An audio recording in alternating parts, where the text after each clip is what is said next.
Electronic smart India limited का आ रहा है आईपीओ। आईपीओ कैसे होने वाला है, सारी डिटेल्स इस कंपनी से रिलेटेड आपको इस वीडियो में मिलने वाली हैं। तो वीडियो में लास्ट तक बने रहना। और गाइस, अगर आप चैनल पे नए हो तो most welcome to the channel. And जो लोग पहले से, उनका भी बहुत बहुत स्वागत है चैनल पर। तो वीडियो अच्छी लगे गाइस, वीडियो को लाइक कर देना। और चैनल पे नए हो तो चैनल को सब्सक्राइब करके बेल नोटिफिकेशन ऑन कर देना। चैनल को शेयर करना मत भूलना। तो आईपीओ कैसा होने वाला है, ये ओपिनियन मैं अपना आपको बिल्कुल लास्ट में बताऊंगा कि इसमें आप अप्लाई करें ना करें। तो स्टार्ट करेंगे, कंपनी कैसी है, कंपनी का बेस मॉडल कैसा है, कहाँ वर्क करती है कंपनी, फाइनेंशियल्स कैसे हैं, आईपीओ कब ओपन होगा, कब खत्म होगा, इनिशियल ऑफरिंग कितने की है, सारी डिटेल्स इस वीडियो में आपको मिल जाएंगी जो जो आपको चाहिए।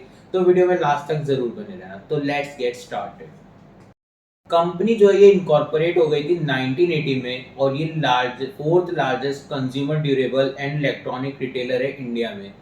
कंपनी ऑफर करती है डाइवर्सिफाइड रेंज ऑफ प्रोडक्ट्स की, और फोकस करती है लार्ज एप्लायंसेस में, लाइक मोबाइल्स हो गए, टीवी हो गए, रेफ्रिजरेटर, एयर कंडीशनर। इन चीज़ों में जो कंपनी है अपना फोकस ज़्यादा रखती है। और टोटल अगर हम बात करें 6000 यूनिट से ज़्यादा का कंपनी के पास अभी भी यूनिट्स अवेलेबल है सेल करने के लिए। हम बात करने वाले हैं बेसिकली कंपनी का जो बेसिक बिजनेस मॉडल है वो कैसा है। तो कंपनी का जो बिजनेस मॉडल है वो दो पार्ट में डिवाइड है, एक ऑनरशिप मॉडल में और एक लीज या रेंटल मोड आप उसे बोल सकते हो। अगर हम ऑनरशिप मॉडल में बात करें तो इसमें क्या होता है, कंपनी पहले किसी भी स्टोर को या प्रॉपर्टी को बाय करेगी और उसके बाद वहाँ पे अपना वर्क स्टार्ट करेगी। तो ये था हमारा ऑनरशिप मॉडल। अब हम बात करेंगे कि लैंड लीज और रेंटल मोड जो है, इसमें क्या होता है, पहले कंपनी जो है किसी भी स्टोर को, बिल्डिंग को या कोई भी चीज़ रेंट पे लेगी या लीज पे लेगी, और उसके बाद वहाँ पे अपना वर्क स्टार्ट करेगी। और अगर हम बात करें तो कंपनी के पास अभी भी 99 स्टोर्स ऐसे हैं जिसमें कि 85 स्टोर्स है वो लॉन्ग टर्म रेंटल मोड पे हैं, और जो रिमेनिंग 6 हैं वो कंपनी ने या तो अभी भी अपना पार्टली ऑन कर रखा है या पार्टली लीज करा हुआ है। तो अब हम बात करने वाले हैं कंपनी के बिजनेस एक्टिविटीज़ के बारे में, कहाँ पे बिजनेस एक्टिविटीज़ ये ज़्यादा परफॉर्म करता है कंपनी। तो तीन पोर्शन में डिवाइड है, रिटेल में, होलसेल में और ई कॉमर्स में। अगर हम ई कॉमर्स की बात करें तो लास्ट 2-3 ईयर्स में ई कॉमर्स बहुत ज़्यादा ग्रो हो चुका है। आजकल अगर हम अपने आसपास या खुद को देखें तो हम प्रेफर करते हैं कि हम ऑनलाइन सामान मंगाएं, ऑर्डर करें। तो इस पोर्शन से जो कंपनी का रेवेन्यू जनरेट हुआ है वो भी कहीं हद तक बहुत ज़्यादा जनरेट हुआ है। तो कितना जनरेट हुआ है वो बाद में बताऊंगा। पहले हम बात करने वाले डिटेल पोर्शन से कि रिटेल पोर्शन से कंपनी ने क्या प्रॉफिट अर्न करा है। तो रिटेल पोर्शन में अगर हम 15 अगस्त 2021 में कंपनी के टोटल 99 स्टोर्स थे। 88 stores are multi brand outlets और 11 स्टोर्स जो थे वो एक्सक्लूसिव ब्रांड आउटलेट्स थे। और कंपनी का अगर मैं इस रिटेल पोर्शन से बात करूँ जो रेवेन्यू जनरेट हुआ है वो 2019 में 25,801 मिलियन जनरेट हुआ है। 2020 में आते आते 28,991 मिलियन हुआ है। और 2021 फाइनेंशियल ईयर के एंड में 29,312 मिलियन जनरेट हुआ है। अब अगले पोर्शन में बात करते हैं होलसेल में। तो जो कंपनी है वो इंगेज करती है बिजनेस एक्टिविटीज होलसेल में भी। बेसिकली ये आंध्र प्रदेश और तेलंगाना के रीजन में अपना प्रोडक्ट सप्लाई करती है रिटेलर होलसेलर में। और जो कंपनी का रेवेन्यू की अगर हम बात करें होलसेल से जो जनरेट हुआ है वो 2019 के एंड में 465.81 मिलियन था। 2020 में 505.22 मिलियन, और 2021 के एंड में 530.53 मिलियन कंपनी ने अपना रेवेन्यू जनरेट करा है होलसेल वाले पार्ट से। अब बात आई ई कॉमर्स की। तो ई कॉमर्स की अगर हम बात करें तो ये फंक्शन बहुत ज़्यादा फैला हुआ है, और जो यहाँ से कंपनी ने अपना रेवेन्यू जनरेट करा है वो कहीं हद तक बहुत ज़्यादा करा है। जो कंपनी का यहाँ से रेवेन्यू जनरेट हुआ है वो 2019 के एंड में 212.75 मिलियन था। 2020 में 280.11 मिलियन था। और 2021 में आते आते 2019 से ज़्यादा का डबल का रेवेन्यू जनरेट करा है कंपनी ने, जो कि है 444.57 मिलियन। तो ई कॉमर्स के आते जो कंपनी का बिजनेस रेवेन्यू है वो भी बहुत हद तक बढ़ गया है ई कॉमर्स वाले प्लेटफॉर्म से। अब हम बात करेंगे कंपनी के फाइनेंशियल्स के बारे में, तो मूव करते हैं उस पार्ट पे। तो अब हम बात करने वाले हैं कंपनी के फाइनेंशियल्स के बारे में। पहले बात करेंगे एसेट्स की, फिर रेवेन्यू की, फिर पीएटी की, PAT is basically profit after tax, फिर नेटवर्थ की, और फिर टोटल बोरोइंग्स कंपनी की कितनी कितनी थी किस किस ईयर में। तो पहले हम बात करने वाले हैं एसेट्स की। 31 मार्च 2019 में अगर कंपनी के एसेट्स की बात करें तो 1109.15 थी। सब सीआर में, तो मैं सीआर नहीं बोलूंगा। 31 मार्च 20 में 1347 थी। 31 मार्च 21 में 1523। 31 मार्च 22 में आते आते 1824, और आज की तारीख में अगर हम बात करें 30 जून 22 की, तो ये 1755 हो चुकी है। तो अगर हम एसेट्स की बात करें तो 2 साल में कंपनी ने अपनी मोर देन 50% से ज़्यादा की एसेट्स को ग्रो करा है। और अगर अब हम बात करने वाले रेवेन्यू की, जो कंपनी का रेवेन्यू जनरेट हुआ है वो बढ़ा है, कम हुआ है, कैसा रहा है, मॉडरेट रहा है, अच्छा रहा है, कम रहा है, कैसा रहा है, वो बताऊंगा। कंपनी का रेवेन्यू 31 मार्च 2019 में 2826 था। 31 मार्च 20 में आते आते 300 करोड़ से बढ़ा है, जो कि 3179 करोड़ पहुंच चुका है।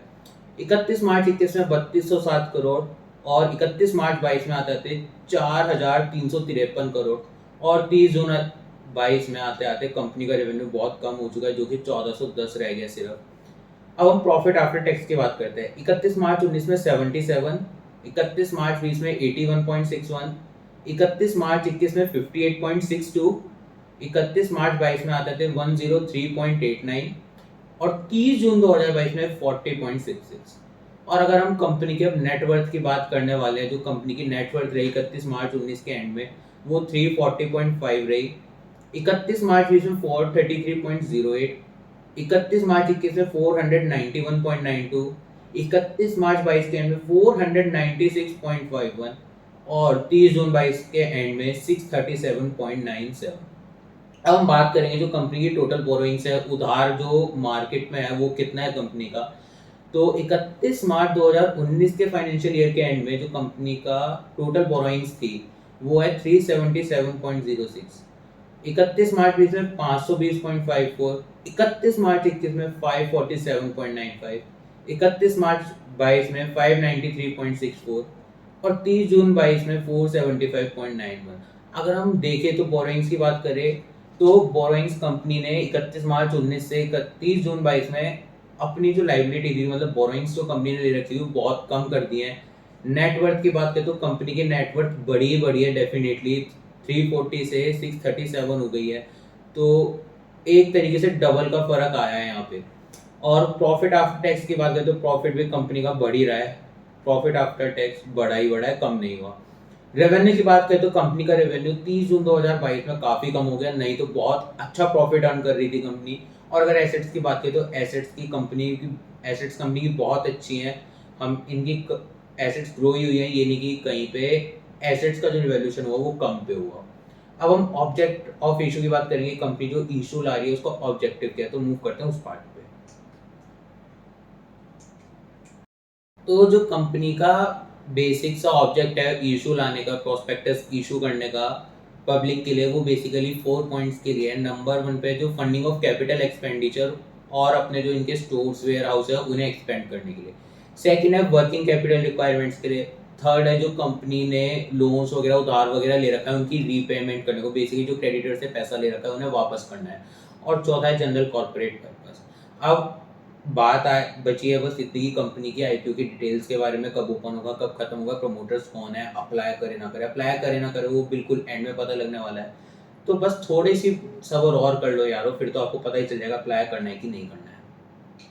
तो आईपीओ जो ओपन होगा कंपनी का वो ओपन होगा 4 अक्टूबर 2022 को सुबह के 10 AM से, और खुला रहेगा 7 अक्टूबर 2022 को शाम के 5 बजे तक।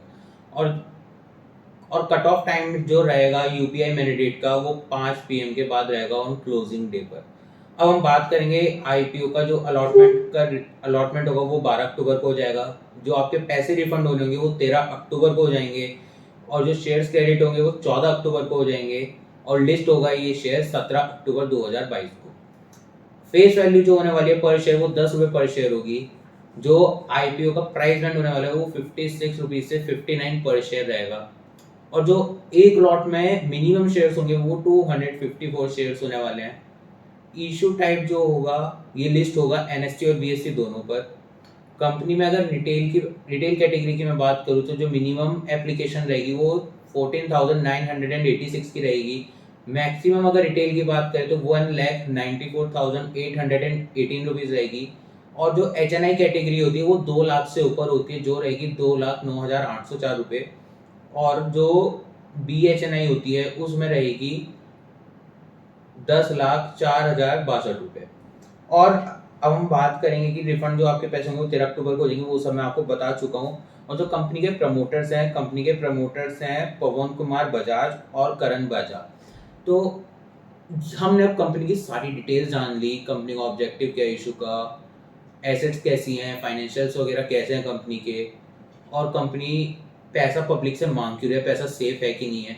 तो अब मैं अपना पर्सनल ओपिनियन आप लोगों के साथ शेयर करने वाला हूँ कि इसमें अपना IPO में लगाएं कि ना लगाएं, और लिस्टिंग गेन आपको होगा कि नहीं होगा वो बताना।